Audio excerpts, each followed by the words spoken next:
fighters, training camp is all about putting in the work.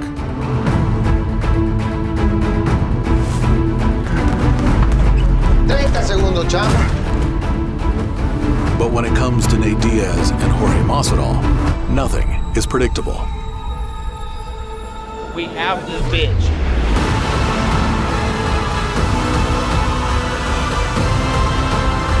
Oh, Nate Diaz!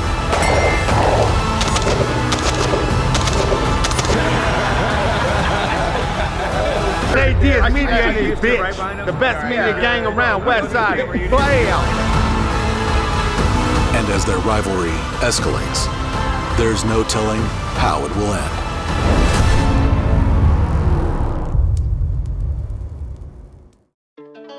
A week before he meets face-to-face with Nate Diaz for the final time before fight week, Jorge Masvidal is in Miami, getting close to finishing another project that has been a long time coming.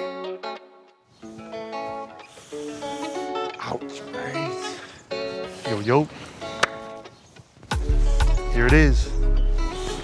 Ooh. Ooh, sorry, yes, Start up. We first met through another friend. We spoke about the car for a little while and the plans for it. And then all of a sudden it arrived on a tow truck. You got your air ride remote right there. Click it one more time. There we go. That's it. That's a car that he liked for a very long time. Love this bad boy. We've seen it in movies and stuff like that, so that's how it kind of all started. The engine is brand fucking new. The AC blows like a prostitute, so this shit's going, man. We're going places in this bad boy. Where we are? Where we going, huh? Where we going, Craig? We out? Inside the hood, though. Ooh, so the magic is at. There it is. So that's an LS2, all new lines, brakes, suspension, all black pulley kit, matched with the car, nothing too fancy. So, ready to go.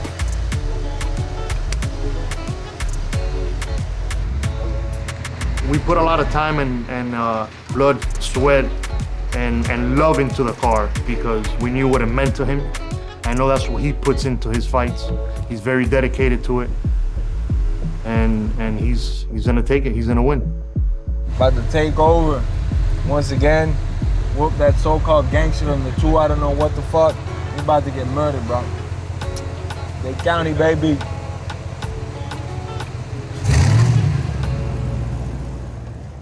From whips to even bigger rides, decades of fighting have earned the reigning king of Miami a lifestyle he never imagined. We are in Dade County. We're in my city, Miami. Paradise, man.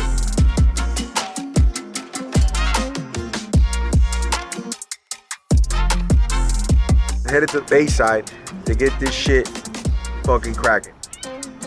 There was a lot of respect going into the fight, you know, because the shit that Nate had done, I fucking always respected him in the sport and how he fought and how he carried himself. But then after I whooped his ass, he said I was a coward. He said I was a quitter. I didn't get it, you know, because they awarded me the belt. Take that shit up with the commission if you don't like it, you know? I'm gonna get in Nate's face. He's gonna feel the South Florida heat. He called it perfectly a while ago. He said I was a gangster, but I ain't no West Coast gangster. 100,000,000% right, I ain't no West Coast gangster. So I got a lot of love out there for them, and they got a lot of love for me. I'm a South Florida goon.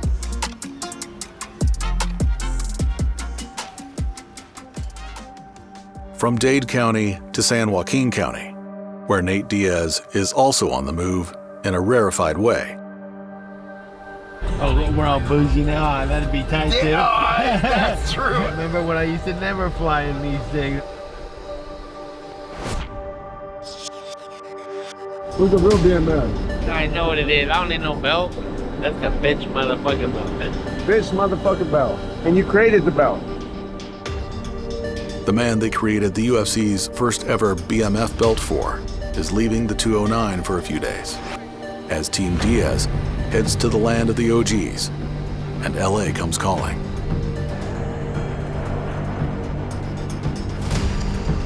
And Stockton may have a lot of things, but it doesn't have a beach quite like this.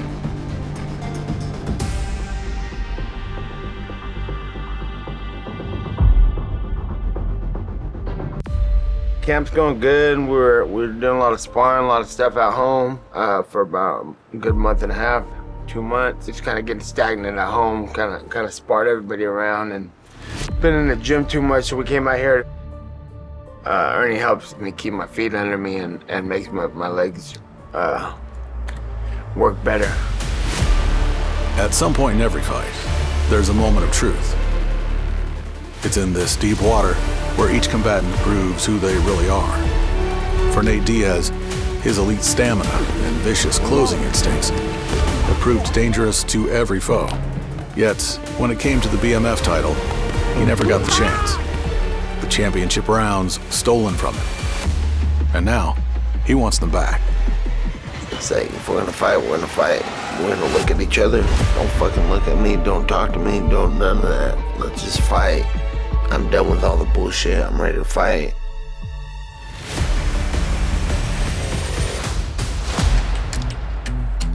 While Diaz has revenge on the mind, Masvidal starts his day the Miami way. They revive dead people with the coffee over here. Basically, the Cubans found a way to hack crack cocaine, turn it to liquid form. Boom. This is an original croqueta. Come here, get closer, man. Zoom in on that pork, that ham. This is non-kosher, non-halal. Sorry to all my brothers that don't eat the pork. But this is a long-standing tradition in the community of Latins. Oh. Holy smoke.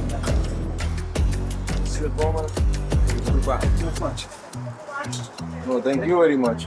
All right, there you go. You hold that camera better now.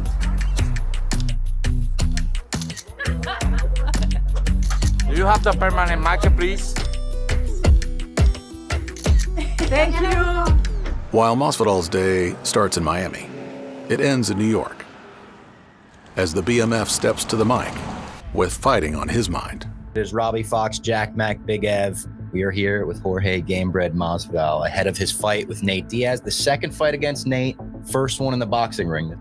I am curious, you fought him years ago at this point. Do you feel like he's a different fighter in the sense, like, are you watching the film of him against Jake to prepare for this fight? Or are you like, nah, I knew what I was dealing with last time. I know what I'm dealing with this time. Definitely watching the film. Nate, you know, in MMA, he never like really evolved as far as like, he's a good boxer, great on the ground with his jiu-jitsu and stuff, but he didn't want to add much more than that to it. You know, he's like, I'm not taking nobody down. If they try to think, you know, he's 209 on something. Pretty good impression. Never wanted to like wrestle nobody, never wanted a kick, never wanted a knee and elbow, you know? So I took notes of that. And in boxing, it's the same thing. I see a lot of things that where he's still kind of the same guy and that I can take advantage of it, you know? Do you regret retiring when you did? Shit, man. Between injuries and stuff like that, I was like, maybe it's time to hang it up, you know? I hung him up and then like, I didn't do shit for like, I don't know, 45, 50 days. I didn't do a fucking thing. Fell into like a deep depression. Shit got a little crazier. My pops got locked up. That's when I hit like rock bottom. And on that day that he got locked up, I went and put my running shoes on and I ran in like 2 hours. I just fucking put my shoes on and just went that way. You know, and when I came back, I just felt so fucking good. And I was like, man, I'm gonna work out every day of my fucking life whether I have a fight or not. Just how I did as a kid, you know, I just space out and start running and then like the answers just come to you. For Jorge Masvidal, as long as he can remember, this is how it's been. Training as an antidote for life itself. And with his head trainer Jorge Capetillo at his side, Masvidal remains ready. Because while retirement may have briefly called to him, the competitive fire within him still burns as deeply as ever.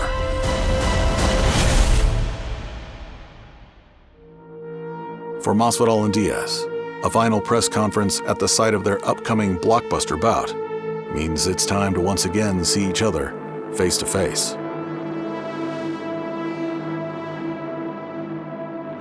I could just have you forge it. Fucking delinquent. I used to do many detention hours a day, every day.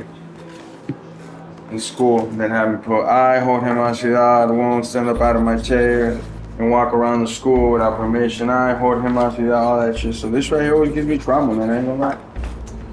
But it's for the fans, so I love you, motherfuckers. While backstage it's cordial as Masvidal and Diaz just miss encountering each other as their pre-press conference obligations are met, things have been simmering between their teams in the build-up. And soon, they will boil over.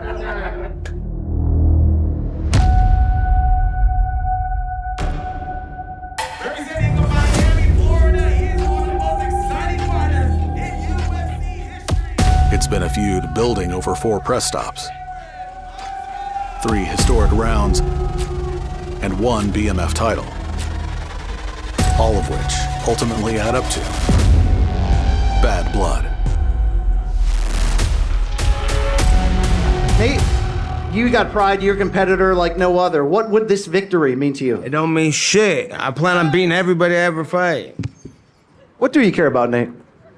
Not this fucking press conference, bro. I'm sick of sitting here. I'm sick of looking at it. All of these motherfuckers, I'm sick of looking at you too. Sick of this whole shit. Sick of looking at this motherfucker this whole time. What annoys you about him? That I ain't never tapped in. He's talking about jiu-jitsu and he tapped in a pro fight. How about that? That probably bothers the fuck out of him. I ain't never tapped in my whole fucking career. Bitch, I started my career right there and he's a fucking black belt. What about you? I ain't You never choked tapped. with a motherfucker standing on I your got head. choked Standing out. up like a little kid. I'd rather die than tap, motherfucker. That's the difference between me and you. And we're gonna prove it July 6th. I'm out. I'm good to see everybody. Peace out.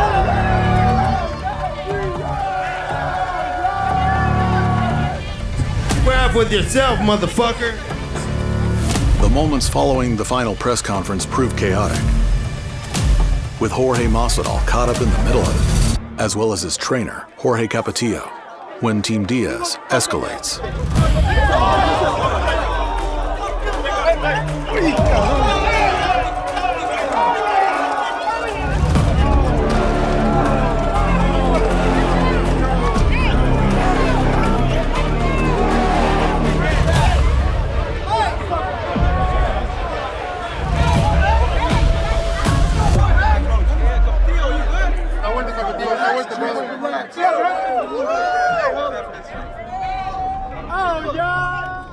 While Masvidal checks on Capetillo, Team Diaz closes ranks.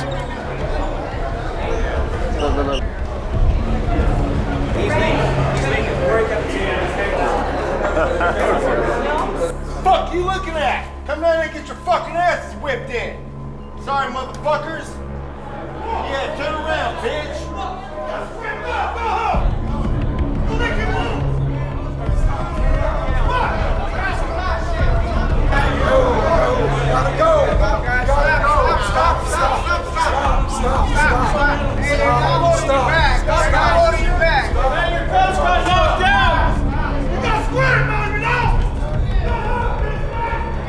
You guys crossed the fucking line. So whatever happens from here on out, it's not even on me. It's on you motherfuckers. I would never disrespect somebody's coach. Bunch of groupies. That's it. Ultimately, the score will be settled on fight night, when both fighters will walk into this same arena with the intent to inflict maximum damage. For fighters, trainers aren't just coaches. They're like family, as the fallout from Anaheim echoes inside both gyms. What happened in the Honda Center, it makes it a little more personal. It really showed what kind of man Jorge is. He really showed up when I was down. He came and protected me and waking me up, taking me away, guys and stuff. So he will see that I was okay. You know what I mean? Make sure that I was okay, because we're family here. We come into a job to do, and sometimes circumstances get out of the line. I get it, but you can see who's there and who's not, and you can see in the video who was there and who was not. I can see Jorge more intense. I can see he's pushing harder. And I can see the will to win in his eyes. The fight spirit is in his eyes. So he's ready to die. Like he said, every man who steps in the ring, he has to be willing to die, and he's willing to die inside of the ring and get this victory. He has trained many world champions, from jump rope all the way to them fighting for a world title. Me and Capetillo have a special chemistry where we'll be together for a very long time, just training and getting after it. I really feel it's a blessing that I got Capetillo in my corner.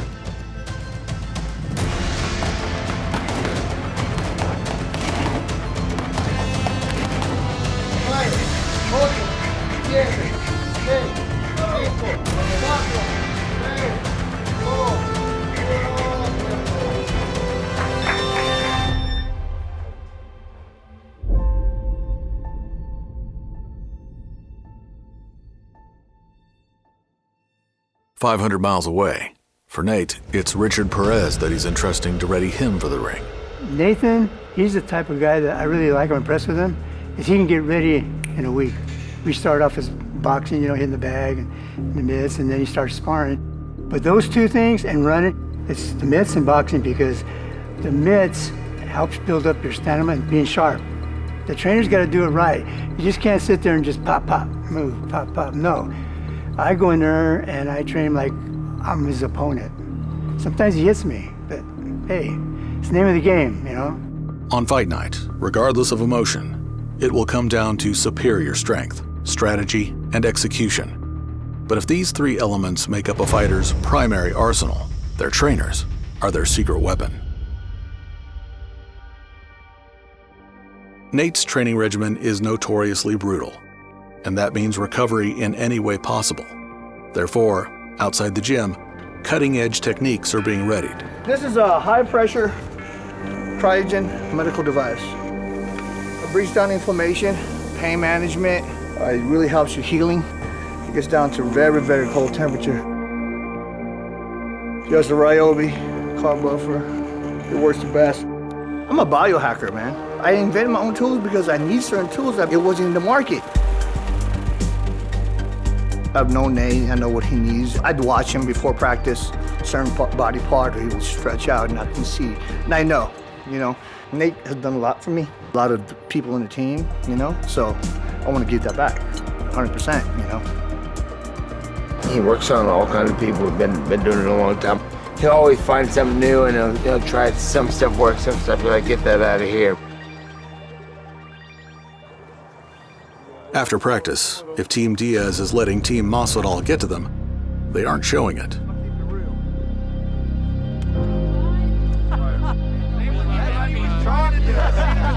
I see the ring, he's like, give me the mic. And I was like, here it comes. I had to say, hey, everybody else. So we all kind of stick together. It's a lifestyle. Everybody trained all day. A lot of the homies, a lot of the guys who train with me are all on call. Soldier style, If they need me to roll somewhere, I'm rolling. If we need them, we go. And it's untalked about or untold. Everybody just kind of rolls together. It is? I don't even know. Yeah, bro, don't act like you knew that shit. I didn't know that shit. What the fuck's wrong with this guy? Good on. Man, share, I'm hungry. You already got yours, we got to share. As training camp comes to a close, in the high desert, Jorge Masvidal meets up with longtime friend Sean Strickland, who shows him his preferred way to blow off steam before fight night. Came here with the real-life Terminator. Work. Real fucking work. Let's fucking go leave that arsenal and shit. Sean's ready for the apocalypse and then some, man. Waiting, dude. Zeroing a 308 at fucking 20 yards should be a fucking crime. Now, Jorge, let's see hit the 2. Let's see. You know how to hold a gun right.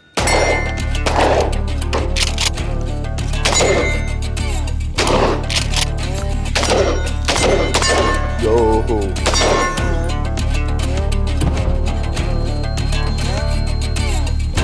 Just give it like as fast as you can, like 5 taps.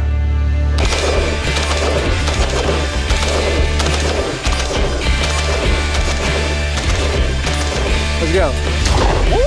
The fuck? That's some fucking power.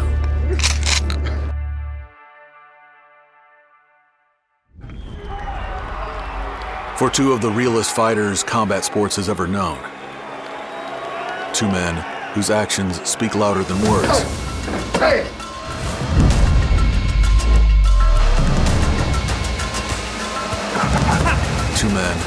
more often than not, don't give a damn. Being the baddest means something. It means something to them. It means something to their teams. And it means something to their fans. And this time, it's personal.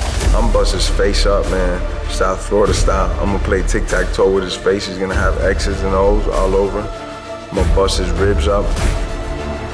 The first time they met, the chance for either fighter to land a knockout was taken away after only 3 rounds. Now, on July 6th in Anaheim, over 10 blockbuster rounds, the question of who's the true BMF will not be left undecided. It will be settled once and for all until only one man is the last man standing. I expect to face a ready guy who's ready to knock me out. I'm gonna knock you fucking dead, bro. Let's go. Vamos.